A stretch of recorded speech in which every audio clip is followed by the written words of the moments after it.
this. You know? Wayne, every week when I do marriage seminars, I do about 30 seminars a year all over the country. They're Saturday events.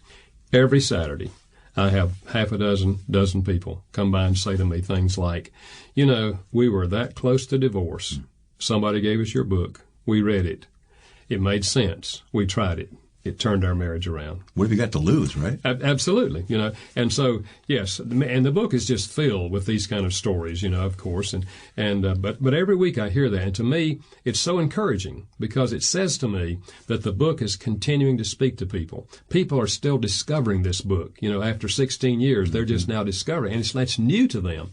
And when you do discover it and apply it in your marriage, it makes a tremendous difference in your marriage. Gary, tell me more what goes on inside you when you hear people come to you and say, God has used your book this way in my life. But for both you and your wife, because this has been a team project, hasn't it? Well, it has been. And, my wife and I originally wanted to go to Africa. That was our goal, to go to Africa and teach in a seminary, train national workers how to reach their people for Christ.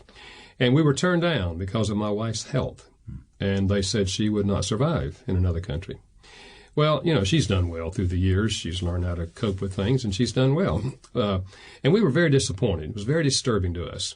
But then as the years went along and I began to write books and so forth, they send us all the editions of all the foreign, send us copies of that. And you're fluent in all those languages. Yeah, right. People think if I write in their language, I can read their language. But but my wife and I pray for the countries, and we pray for the books when the books come in. And I don't know, 2 or 3 years ago, we had opened up a box of books, and I looked up at my wife, and she was crying. And I said, Carolyn, why are you crying? She said, Gary, I'm just remembering. We wanted to go to the mission field, and now your books are all over the world.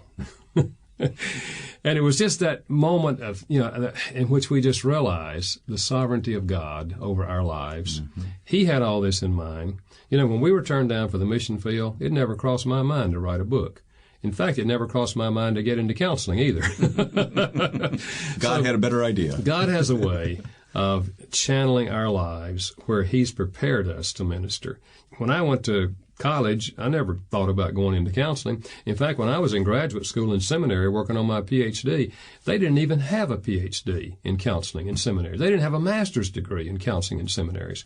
So my counseling, I learned after I got out of school. After I got my PhD, I learned how to counsel. And so my PhD was in adult education. How do adults learn, But I got in the church and I found out people are hurting in their marriage and they want to talk about it. And so I read everything I could and learned everything I could, and all of my counseling, came out of the foxhole. Mm-hmm, mm-hmm. Very interesting. I'm sure you talk about this in the book, but what if a husband and wife aren't on the same wavelength at all? Yeah. And let's say the wife picks up this book, thinks this is great, and wants to implement this, but her husband's not cooperating. Well, I find that often in my counseling.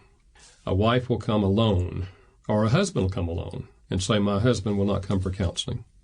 He won't even read a book. He won't even talk about us.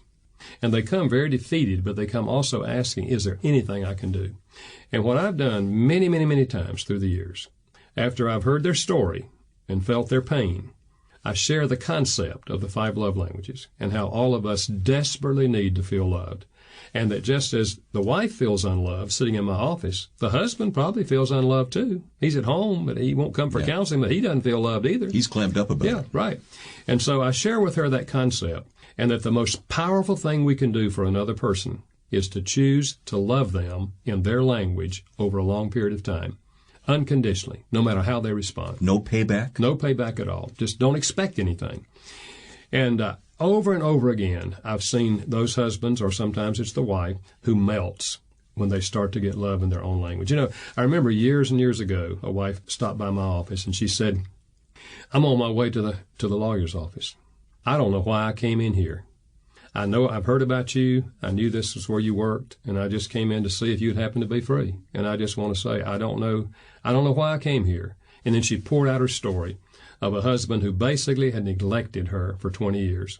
She said he works all day. He has an automotive shop in the backyard. He works on cars in the evening. One night a week, he goes out with the guys and drinks. He doesn't get drunk, but he comes home. And she said, he expects me to have his meal ready every night. He expects me to have his clothes clean. He expects me to have sex with him at least once a week. And that's all there is to it.